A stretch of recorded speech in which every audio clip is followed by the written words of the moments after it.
The Trump administration is also suing Los Angeles over its sanctuary city status, arguing the policies directly impede federal immigration authorities from doing their jobs. Attorney General Pam Bondi telling Fox News, quote, sanctuary policies were the driving cause of the violence, chaos, and attacks on law enforcement that Americans recently witnessed in Los Angeles. Fox News has reached out to L.A. Mayor Karen Bass for a statement.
It really has been a very eventful week in the US, with the US Supreme Court handing down a ruling on birthright citizenship. Can you explain this decision to us, and what does that mean for the future of the US immigration policy?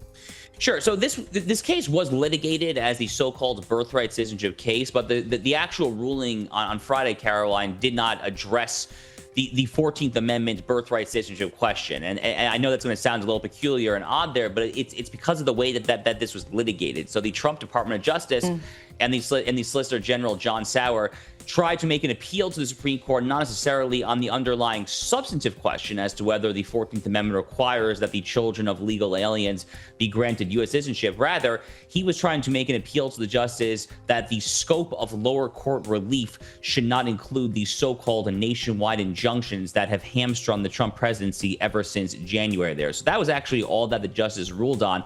Now, having said that, with that large caveat, I'm pleased to report that it was a fantastic ruling. It was a fantastic 6-3 ruling written by Justice Amy Coney Barrett, one of the more moderate Republican nominated justices on the court, a justice who I certainly have been critical of at times myself.